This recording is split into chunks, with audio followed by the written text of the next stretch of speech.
face. Welcome to 2024, Year 6 of Employee Million Series Reviews. One of my New Year's resolutions is to get better at tidying up, so I chose to start the mid-20s off by closing a book I've kept open since the late 10s. I've decided to end my 5-year Pokémon journey with the last 2 seasons of Diamond and Pearl, Galactic Battles, and Sinnoh League Victors. I've been covering it long enough, you've heard me talk about it for hours already, and I'm still 14 years behind. I can't play catch up forever, and by the end of my reviews for these 2 seasons, I'll have said everything I ever wanted to about the Pokémon anime. So this is the last time for a long time that I'm going to review the anime season by season in any form. But please don't get the impression that I'm sick of watching this show, because I'm not. I was very positive on the first 2 seasons of Diamond and Pearl, so stayed optimistic for what the last 2 had in store. No need to worry, right? Because it's mandatory, here's a look at what's happening with the Pokémon games at the time. It had been a hot decade since Pokémania's peak in the West, and not only were the general public cooler on it, but so was the United States government. Look, I don't care about Pokemon, but that doesn't mean it won't keep on coming back. But since it had been 10 years since kids were introduced to it, you know what that means? Nostalgia. I noticed a lot more of it regarding Pokemon heading into the 2010s. Gen 1ers had come of age and were trying to recapture that cool status of liking Pokemon. They tried a little too hard, but darn it if they weren't passionate. Hype surrounding new games was at about the same level. Pokémon Platinum, Heart Gold, and Soul Silver released around this time to rave reviews and millions of sales. All the while, the anime trucked along, continuing the story it had started in 2006 and offering humor and wonder along the way. The Diamond and Pearl saga came to an end on September 9th, 2010 in Japan and February 5th, 2011 in the United States. A few final specials aired only in Japan 2 days earlier, ending a long era for the anime and retiring certain ingredients that had been there from near the beginning. How could the anime go on? At the pace of about 45 episodes a year, it's time I finished what I started. So how are you all doing? Great, we're all doing fine. It's been so long. Ash is still collecting gym badges, Dawn is still collecting contest ribbons, and Brock is still collecting poison immunity. They were a little over halfway into their journey through Sinnoh at the end of Battle Dimension, and the trouble hasn't stopped for them. Team Galactic continue to seek inconceivable power, and Ash continues to have his patience tested by his rival, Pale. I didn't forget the nickname I gave him, how could I? Not to mention, Dawn's rivals are getting a bit more spicy and competitive. Less of Kenny and Zoe, more of Ursula. But they and their Pokémon are committed to getting stronger and braver. With the character rundowns, it feels like there's less to say about Ash every year. They've restored some of his original series feistiness around Paul, but it doesn't feel like he's got much left to learn except for the super duper complicated battle techniques. Black and White got a lot of flack for giving him a character reset, but looking at Diamond and Pearl, you can sense the writers were reaching the limit of how professional they could make Ash without making him alienating to new viewers. If you were a kid who got introduced to Pokémon in 2010 and checked out the latest episode, he may seem more like an aspirational figure than a relatable one.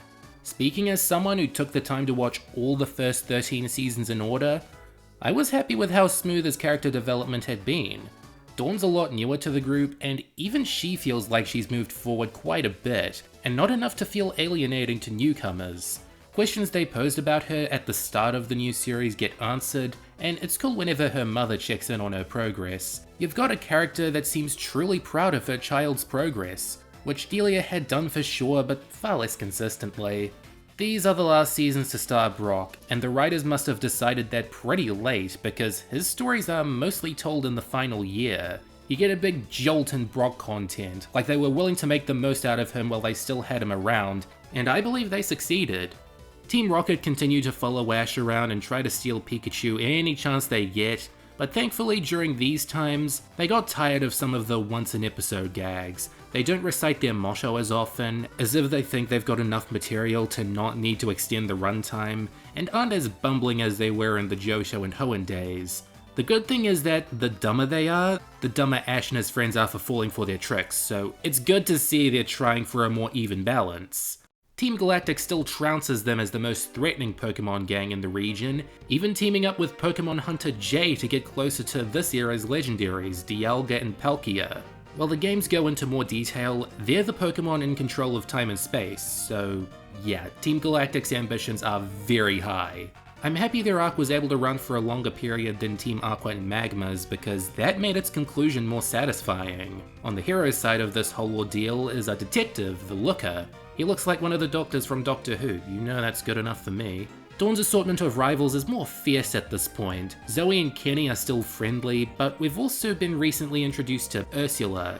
Seems animators hate that name all over the world. Ursula is so high on the spirit of competition that she doesn't want to befriend Dawn in any way. She just wants to humiliate her and her Pokemon. She's the sort of rival whose ultimate defeat can't come soon enough. Oh hey Haypile. While his training style is depicted as less cruel and unusual than in the early seasons, this bucket of bad vibes is still pretty mean and closed off. Whatever development he goes through is being done off-screen. They didn't want to paint him as a villain for long, I get that, but having him grow as a person off-screen is an unusual way of going around it. It's not a big deal if the growth is still clear, and he remains one of the best rivals of the whole series. There's also Nando, an older trainer who specializes in grass types and looking cool, and Barry, an old friend of Dawn's who'll sue you at the drop of a hat. How nice he is to Dawn really depends, but they don't mind each other. The only other real new characters off the top of my head are Lyra and Corey, two Johto kids here to promote the Johto Festival, who travel with Ash and the gang for a couple days. While they were just created to promote Heart Gold and Soul Silver, they're likable enough to win you over while they last. This whole cast has gotten big and varied, so what do they go through? I really like this season, perhaps not as much as Master Quest or Battle Dimension, but it's got a similar intensity to the latter. Everyone's fired up and ready for their next battle, and their teams aren't getting bigger, only stronger. This is another slow season for Ash as a Pokemon collector, as he only catches one, Gible, and releases another, Gliscor. Same with Dawn, she gets a Cyndaquil and releases Ambipom. They don't even seem like the strongest possible newcomers, especially since Cyndaquil's voice is still earplug worthy, but Gible was funny enough to win me over. Oh, and Brock and Team Rocket get and lose absolutely no one. Same teams throughout the whole season. At least that shows they're dependable. This season is more about the build-up than anything else, as Ash only gets 2 badges again, and Dawn only gets 1 ribbon. But there are story arcs that are resolved here, like the Team Galactic saga. Everyone's met a legendary at a lake now, and that helps them out when the crooks are trying to control time and space. What's the lesson of Diamond and Pearl? Look at lakes. They even set this up for Piplup as well, with him dreaming to become a more powerful Pokemon to impress Dawn. It makes sense as they start to amp up his role as a comic relief, so he's got a reason to want to be considered stronger and more respectable. Another arc that isn't resolved here, but which gets a lot of attention, is Ash's relationship with Chimchar, now a Monferno. Good that it's evolving and getting stronger with Ash's love and leadership, but bad that it's still finding it difficult to control rage. Clever how they took a move from the games and made it this big dramatic question whenever it's about to be used. Will he be able to use it properly, or will he give in to his pain and cause destruction? A more lighthearted arc is that Jessie's still LARPing as Jesselina for the contests, and she somehow never gets exposed. To dip into season 13 for a teens, she just rage quits during the Grand Festival and that's all she wrote. It's been a long time since Team Rocket were depicted as any kind of menace, so what's the point in even going through with something here? Soon, everyone's got a little more space to breathe, because this is the first season to be produced in HD, beginning with the 16th episode.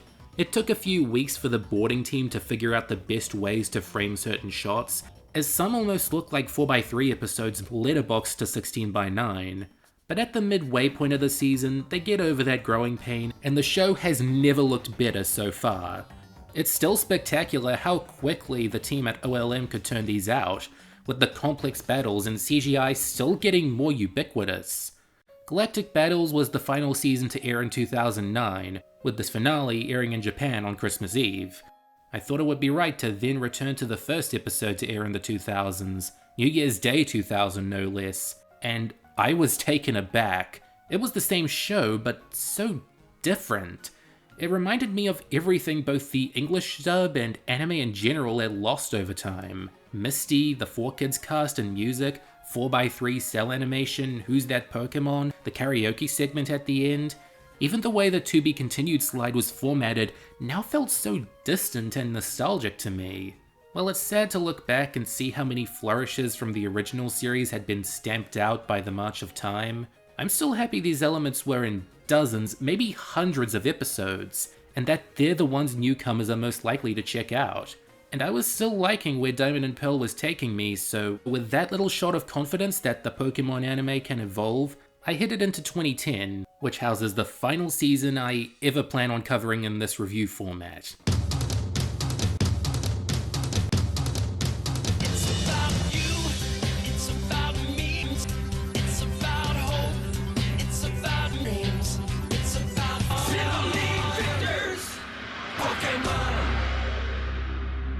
The season annoys me. It's a good one, but it threw me for a loop. Ash's final gym battle is really hyped up, but then put on hold by technical difficulties and pushed back 13 episodes. And because the dub was all caught up, this is a pretty short run of 34 episodes, so that's 13 out of 34 episodes of extra padding, or 38% of the season.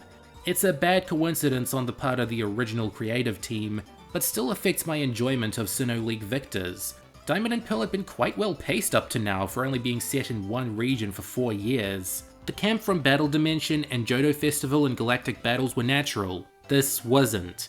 But I can't be too mad that the eventual Sunyshore Gym battle and Sinnoh League are still quite exciting. I went into this prepared with the knowledge that it would be the last season for a lot of things. Namely, the last season in which Brock is a regular traveling companion. It's impressive he stuck around for 12 seasons, only missing out on the Orange Islands because Tracy was just that much more interesting. There had been periods where it seemed like they were struggling to give him something new to do, since near the start, it was understandable that Ash would need to travel with someone more savvy to the world of Pokemon. But by Hoenn, his only roles seemed to be to hit on nurses and cook good food. Once in a while, his breeding prowess would be useful, but the Diamond and Pearl writers were aware that he might have been on the show too long, so prepared to write him out in a satisfying way. In one of the last episodes, an event transpires that causes him to pursue a career as a Pokemon doctor, a pretty high boost. Ash and Dawn's passions were also given some payoffs, with Ash managing to defeat Paul, and get further into the Sinnoh League than any other, giving the sense that this is his strongest Pokemon team yet.